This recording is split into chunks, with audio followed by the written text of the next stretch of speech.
Welcome to this coding tutorial. Today, we'll explore LeetCode problem number 118, Pascal's triangle. This classic problem challenges us to generate Pascal's triangle up to a given number of rows. It's a great exercise to practice working with arrays and recursive patterns. Let's dive in. Pascal's triangle is a fascinating mathematical structure. The challenge here is to generate the first number rows of Pascal's triangle, where each number in the triangle is the sum of the two numbers directly above it. The triangle starts with a single 1 at the top, and as we move row by row, the first and last elements of each row are always 1. The inner elements, however, are computed as the sum of the two elements immediately above them from the previous row. This simple rule creates the characteristic triangular shape, as shown in the diagram. Your task is to produce this structure up to the specified number of rows. To dive deeper, the input to the problem is an integer number rows, which specifies how many rows of Pascal's triangle you need to generate. The value of number rows must be at least 1 and can go up to 30. The output should be a list of lists, where each inner list represents a row of the triangle. For example, if the input is number rows equals 5, the output should be a list containing the rows of the triangle, starting with 1 and ending with 1, 4, 6, 4, 1. Each row builds upon the previous one, following the rules we've just described. Let's break down the example 4 number rows equals 5 to understand how the triangle is constructed.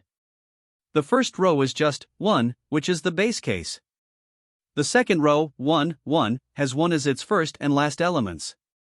For the third row, 1, 2, 1, the 2 in the middle is the sum of the two 1s directly above it. In the fourth row, 1, 3, 3, 1, the 3s are calculated as 1 plus 2 and 2 plus 1, respectively. Similarly, in the fifth row, 1, 4, 6, 4, 1, the inner numbers are computed as 1 plus 3, 3 plus 3, and 3 plus 1. This process continues row by row, following the same pattern. Now consider another example, where number rows equals 1. In this case, there is only one row in the triangle, which is simply 1. Since there's no previous row to build upon, this is the base case and the simplest form of Pascal's triangle. The output is a list containing just one inner list with this single row. Finally, let's look at number rows equals 3. The output consists of 3 rows, 1, 1, 1, and 1, 2, 1. The first row is the base case. The second row has 1 as its first and last elements. In the third row, the 2 is calculated as the sum of the two 1s directly above it. The constraints ensure that number rows will always be between 1 and 30, and the output must contain exactly number rows, with each row being a list of integers. For edge cases, such as number rows equals 1 or number rows equals 2, make sure the output matches the specified structure. For larger inputs, like number rows equals 30, your solution should compute the triangle efficiently to handle the increased size without excessive time or memory usage.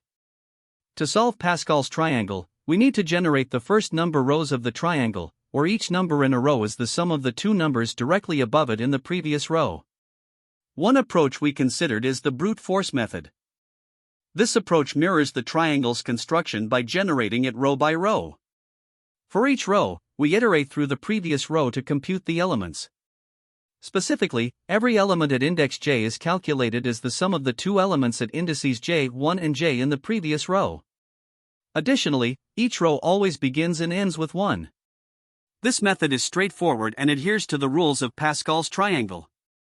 In terms of efficiency, the time complexity is n superscript 2, because the number of rows grows linearly with number rows, and generating each row involves iteration. The space complexity, however, is 1 additional space since we build the triangle in a single structure without creating extra storage. Now, another approach to consider is the optimized method using in-place construction. Instead of creating a new array for each row, the triangle is built in place by modifying the row as we compute it. This reduces the memory overhead of temporary arrays. The process begins with the first row, which is simply 1. For each subsequent row, we calculate the new values in place using the previous row's data. While this method is memory efficient, it maintains the same time complexity as the brute force approach, which is n superscript 2, since the number of rows and the work per row remain the same. The space complexity here is also O1, additional space. Another option we considered is the recursive approach. This method derives Pascal's triangle row by row using recursion. The base case is the first row, 1, and each subsequent row is obtained by summing adjacent elements of the previous row, with 1 added at the start and end. While theoretically elegant, this approach is impractical without memoization. It has exponential time complexity due to repeated computations and high space requirements from the recursion stack. The brute force method stood out as the most practical solution. It is straightforward, avoids the inefficiency of recursion, and efficiently builds the triangle row by row in a clear and logical manner. The recursive approach, while conceptually interesting, was discarded due to its exponential time complexity and high memory usage without memoization. The in-place construction method, although memory efficient, did not offer significant performance gains over brute force and is less intuitive to implement. One key observation is that each row in Pascal's triangle depends only on the previous row, making it simple to store all rows in a 2D list to meet the problem's requirements. Additionally, the symmetry of the triangle allows us to avoid redundant calculations. Ultimately, the brute force approach was chosen because it balances clarity, efficiency, and alignment with the iterative nature of the problem. It avoids the trade-offs and complexities associated with the other methods, making it the optimal choice for this problem. To solve Pascal's triangle, we first need to understand its structure. It is a triangular array where each row starts and ends with the number 1. The numbers in between are the sum of the two numbers directly above them in the previous row. For instance, the first row is just 1, while the second row is 1, 1. In the third row, the middle value is 2, obtained by summing 1 and 1 from the row above, giving us 1, 2, 1. Similarly, the fourth row becomes 1, 3, 3, 1, where the middle values are computed as 1 plus 2 and 2 plus 1. To represent this structure in Python, we use a list of lists, where each inner list corresponds to a row in the triangle. We start with the first row, which is always 1, and then iteratively build subsequent rows based on the pattern described. To build each row iteratively, we start by appending the first element, which is always 1. For the middle elements, we calculate each value by adding the two elements directly above it in the previous row. Specifically, for row I, we compute the elements at indices 1 through I1 as the sum of prev_o, j1, and prev_o, j. After calculating the middle values, we append the last element, which is also always 1. This process ensures that each row is constructed correctly based on the properties of Pascal's triangle. There are also edge cases to consider, such as when number rows is 0, in which case we return an empty list, or when number rows is 1, where the triangle consists of just a single row, 1. To implement this algorithm, we first handle these edge cases before initializing the triangle with the first row. Then, we use a loop to construct each subsequent row iteratively. In the implementation, we use a loop that iterates from 1 to number rows 1, representing each row index. For each row, we retrieve the previous row from the triangle and start the new row with 1. Then, we calculate the middle elements. Using another loop that iterates through the indices of the previous row, we compute each middle value as the sum of the two elements directly above it. Once the middle values are added, we append a 1 at the end of the row to complete it. Finally, we add this constructed row to the triangle. After all rows are built, the complete triangle is returned as the output. The key insight here is that the algorithm runs in O, number rows ℏ2, time, as we compute all elements row by row, and the total number of elements is proportional to the sum of the first number rows integers, which simplifies to O, number rows ℏ2. Additionally, the space complexity is also O, number rows ℏ2, as we store the triangle in memory as a list of lists. Using a list of lists is particularly well suited to this problem because it allows us to dynamically append rows and access previous rows efficiently. This data structure directly aligns with the requirements of constructing Pascal's triangle. While in-place updates are not necessary for this problem, they could be helpful in related scenarios to save memory. Another potential optimization is leveraging the symmetry of Pascal's triangle, where the elements in each row are mirrored. For example, row j is equal to row ij. This property can help reduce redundant computations. When handling edge cases, we ensure that the algorithm gracefully handles inputs such as number rows equals 0 by returning an empty list, or number rows equals 1 by returning a single row. For large inputs, it's important to consider memory constraints and ensure the algorithm performs efficiently without exceeding available resources. The data flow begins with an input like number rows equals 5, which results in iterative construction of the triangle row by row. For example, with an input of number rows equals 5, the triangle construction starts with the first row as 1. The second row becomes 1, 1, 1, as it starts and ends with 1. The third row is 1, 1, 1, 1, 2, 1, where the middle element is calculated as 1 plus 1. The fourth row is 1, 1, 1, 1, 2, 1, 1, 3, 3, 1, with middle values 3 obtained from 1 plus 2 and 2 plus 1. Finally, the fifth row is 1, 1, 1, 1, 2, 1, 1, 3, 3, 1, 1, 4, 6, 4, 1, where the middle values are calculated using the same pattern. This results in the final output of 1, 1, 1, 1, 2, 1, 1, 3, 3, 1, 1, 4, 6, 4, 1, which represents Pascal's triangle for number rows equals 5. This Python implementation solves the Pascal's triangle problem, number 118 on LeetCode, by iteratively constructing each row based on the rules of Pascal's triangle. The solution is encapsulated in the generate method, which takes number rows as input, the total number of rows to generate. Explanation. 1. Initialization. We start with an empty list called triangle to store all rows of the triangle. 2. Outer loop, row construction. The outer loop iterates I from 0 to number rows 1. Each iteration corresponds to constructing one row of the triangle. For each row, we initialize a list called row with I plus 1 elements, all set to 1. This ensures the first and last elements of the row are always 1. 3. Inner loop, middle element calculation. If the row has more than 2 elements, i.e., I equals 2, we calculate the middle elements. These are determined by the sum of 2 elements directly above it in the previous row. Row j equals triangle id1 j1 plus triangle id1 j. The inner loop iterates from j equals 1 to j equals id1 to modify the middle values while keeping the first and last elements of the row as 1. 4. Appending the row. Once the row is fully constructed, it is appended to the triangle list. 5. Return result. After constructing all rows, the method returns the triangle list, which contains the Pascal's triangle up to number rows. Complexity. Time complexity, the solution runs in O, n squared, where n is the number of rows, number rows. This is because the total number of elements in the triangle is the sum of the first n natural numbers, which is n asterisk, n plus 1, slash 2.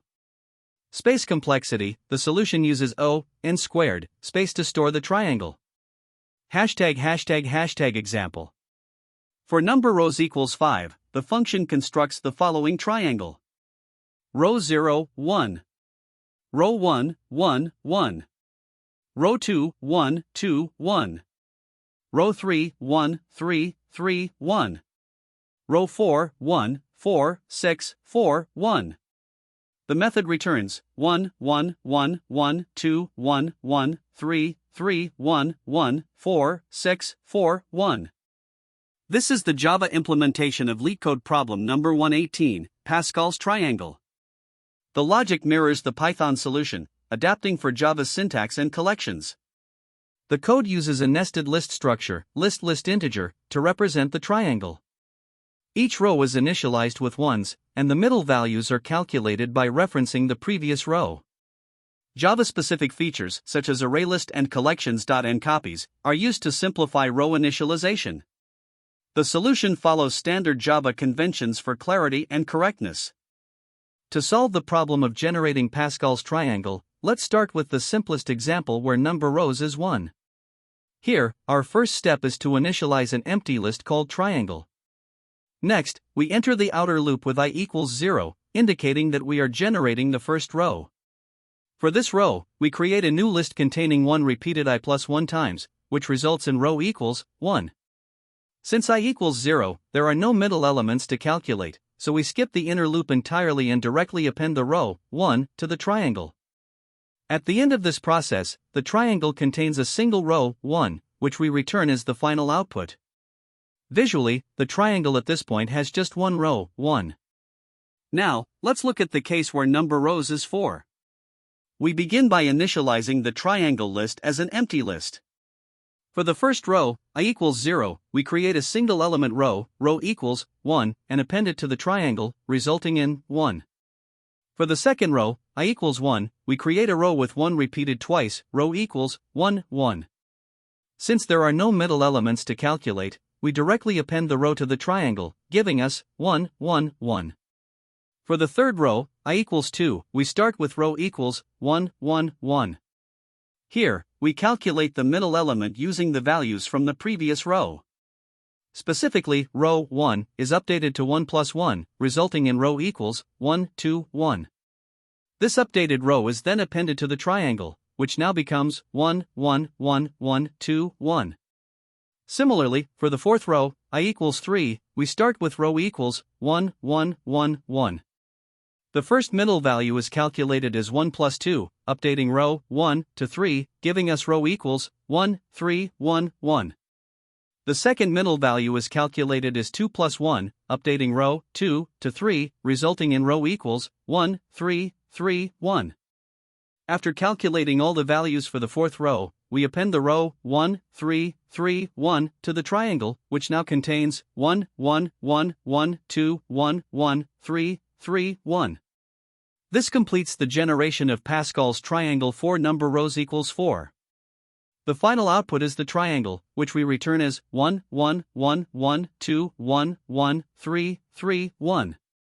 Visually, the triangle looks like this. The first row is 1, the second row is 1, 1, the third row is 1, 2, 1, and the fourth row is 1, 3, 3, 1.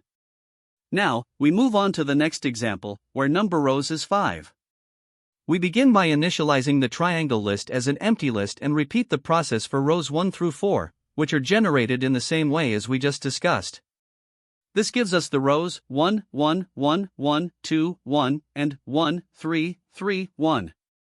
For the fifth row, I equals 4, we start by creating a new row with 1 repeated I plus 1 times, resulting in row equals 1, 1, 1, 1, 1. Next, we calculate the middle values. The first middle value, row 1, is updated to 1 plus 3, which gives 4, resulting in row equals 1, 4, 1, 1, 1. The second middle value, row 2, is updated to 3 plus 3, which gives 6, updating the row to row equals 1, 4, 6, 1, 1. The third middle value, row 3, is updated to 3 plus 1, which gives 4, resulting in the final row equals 1, 4, 6, 4, 1. This row is then appended to the triangle, which now contains 1, 1, 1, 1, 2, 1, 1, 3, 3, 1, 1, 4, 6, 4, 1. The final output is the completed triangle, which we return as 1, 1, 1, 1, 2, 1, 1, 3, 3, 1, 1, 4, 6, 4, 1. Visually, the rows are 1, 1, 1, 1, 2, 1, 1, 3, 3, 1, and 1, 4, 6, 4, 1, representing Pascal's triangle 4 number rows equals 5. To understand the time complexity of this algorithm, we need to examine the two nested loops. First, the outer loop, which iterates through each row of Pascal's triangle.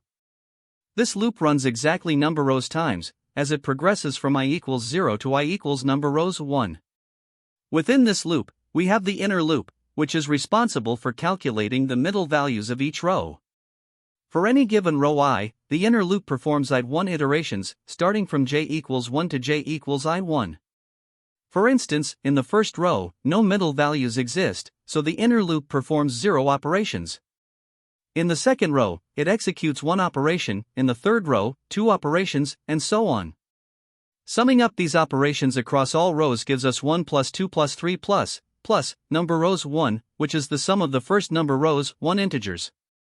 Using the formula for an arithmetic series, this total becomes number rows 1 asterisk number rows slash 2 operations, which forms the basis for our time complexity analysis. When we combine the contributions of the outer and inner loops, the total number of operations is proportional to number rows asterisk number rows 1 slash 2. As the dominant term here is quadratic, the time complexity simplifies to O, number rows caret 2. Now, let's shift focus to space complexity, which primarily depends on the memory used to store the triangle variable.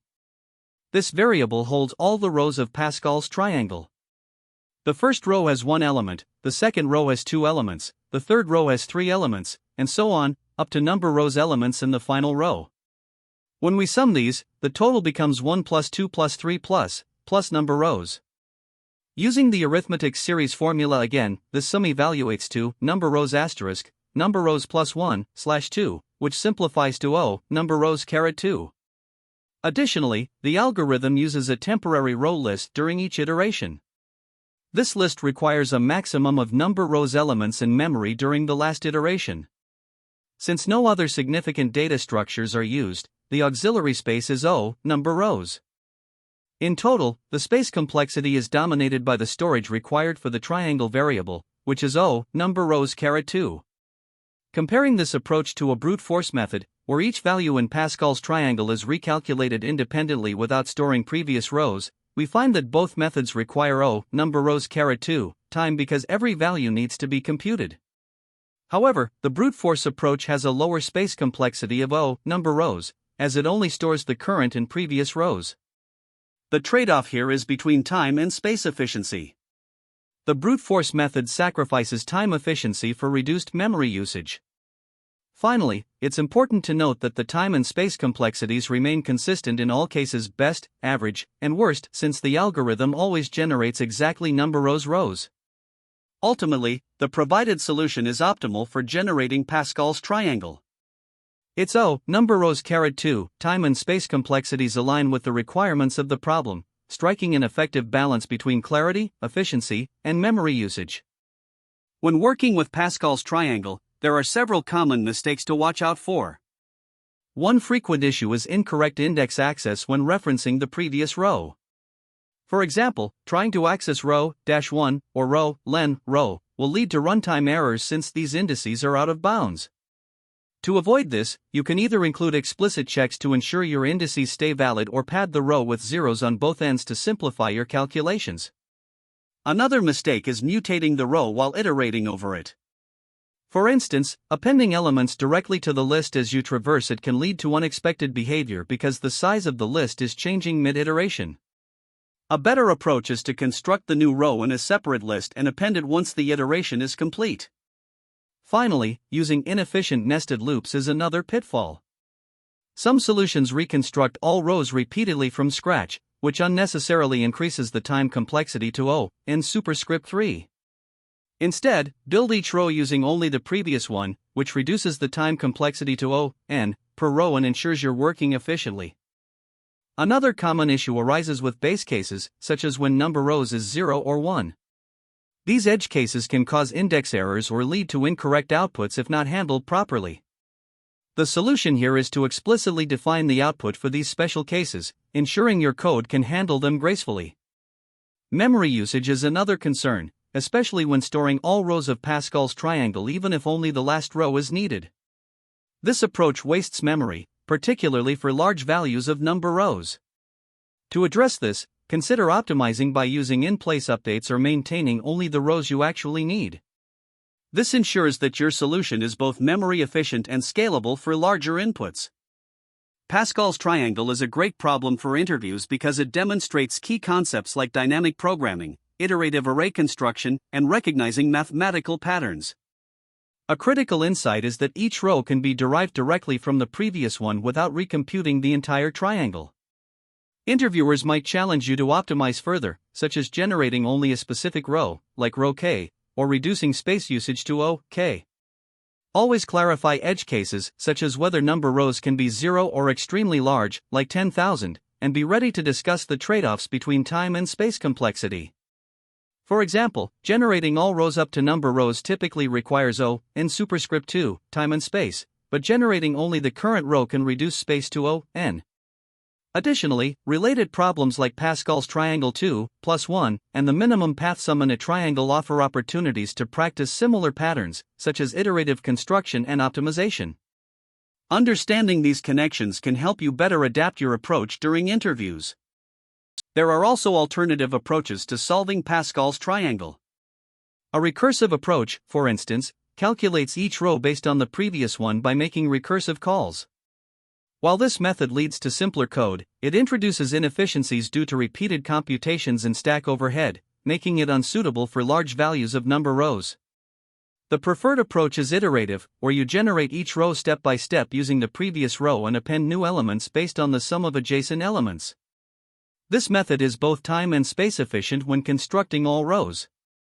For even greater optimization, you can use an in-place approach where a single list is updated directly to save memory. However, this can be harder to debug and may not be as intuitive for beginners. Ultimately, Pascal's triangle is a classic dynamic programming problem, so focus on recognizing patterns, handling edge cases effectively, and optimizing for space when necessary. These strategies will not only improve your solution but also demonstrate strong problem-solving skills in an interview setting. Great job! We've reached the end of this tutorial on Pascal's triangle. To summarize, we generated the triangle row by row, leveraging the relationship between adjacent values. Remember, practicing problems like these will strengthen your coding and algorithmic thinking. Thanks for watching, and don't forget to like and subscribe for more content. See you next time. That's the end of this tutorial. I hope you found this explanation helpful for understanding the solution to this LeetCode problem. If you enjoyed this content, please consider subscribing to the channel for more coding tutorials and solutions. Feel free to leave a like if this video helped you, and don't hesitate to comment with any questions you might have. Thanks for watching, and happy coding!